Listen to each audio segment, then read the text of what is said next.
ब्राह्मण के अपोजिट विचार वाली है, विचार भी अपोजिट है, आचरण भी अपोजिट है, क्रियाएं भी अपोजिट है।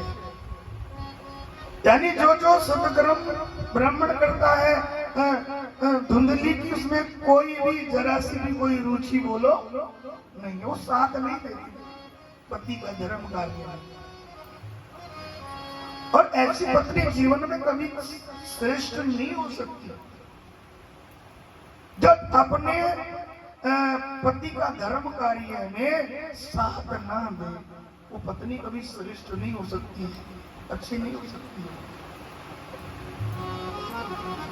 उसे धर्म कार्य से कोई लेना देना नहीं, कथा भागवत से कोई लेना देना नहीं, सत्संग से कोई लेना देना नहीं, दान करने से कोई लेना देना नहीं।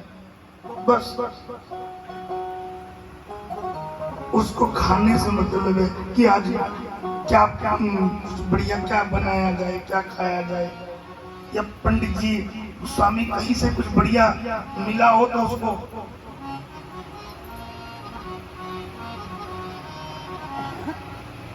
धुंधली कौन है? बोले वो हर स्त्री धुंधली है। बोले क्या कि जो अपने पति को छल दे, जो अपने पति को धोखा दे, जिसके भीतर कपट है, जिसका मन कभी सत्संग में न लगे, भजन में न लगे, कथा में न लगे, दान में न लगे, सेवा में न लगे, लेकिन चौराहे पर खड़े होकर के 2-2 घंटे बातें करने में लग जाता है, निंदा चुगली करने में लग जाता है, इधर उधर की बातों में लग जाता है, और कथा में नहीं लगता। राधे राधे बोलो। और बुरा ना मानना, ऐसी धुंधली हर मोहल्लों में कॉलोनी में मिली जाती है, जहाँ जाओ वहाँ मिलती है, ऐसी बात नहीं है। राधे राधे बोलो।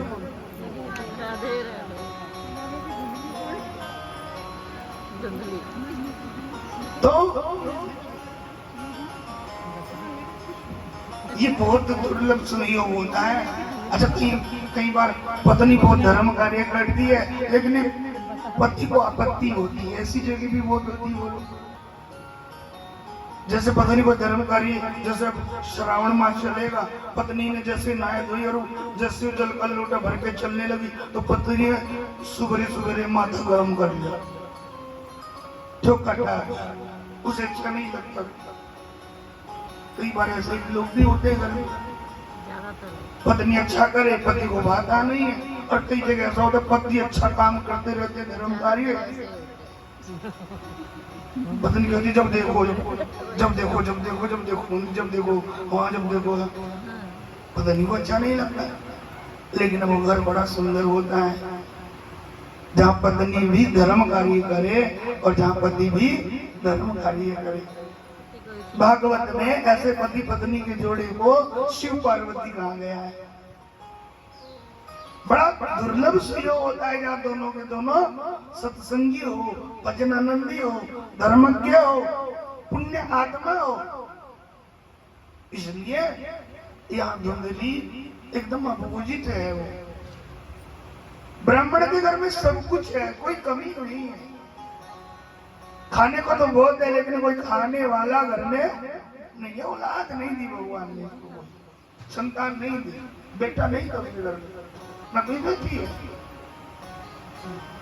और किसी ने एक बार ब्राह्मण को इतना बुरा बोल दिया, इतना बुरा बोल दिया कि ब्राह्मण को अपने आप पर गलानी हुई और वो जंगल में आत्महत्या करने के लिए आया। और जैसे वो आत्महत्या करने के लिए आया, मानो परमात्मा ही साधु बन करके उसका हाथ पकड़ लिया। क्या कर रहा है? बोले मैं आत्महत्या कर रहा हूँ। क्यों? बोले महाराज क्या बताऊं, मेरे घर में ईश्वर ने सब कुछ दिया, कोई कमी नहीं रखी है।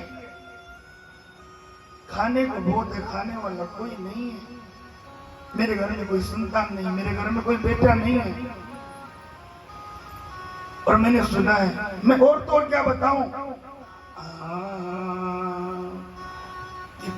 पाल्यथिया मया देनो सवंधयता सर्वथा भवेत् यो मया रोपितो वृक्षः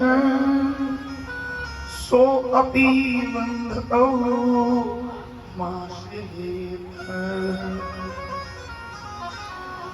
मैं जब घर में तुलसी का पौधा लेकर आता हूं हरा भरा, तो जैसे मैं घर में अपने लगाता हूँ, आंगन में लगाता हूँ, तो मेरे लगाने के बाद वो पौधा तुरंत सूख जाता है। मैं दूध दोहती हुई गाय घर में लाता हूँ, लेकिन मेरा दुर्भाग्य तो देखो महात्मन कि घर में आने के बाद वो गाय हमेशा के लिए बांझ ही रह जाती है। इतना बड़ा दुर्भाग्य, मैं मर जाऊंगा। मेरे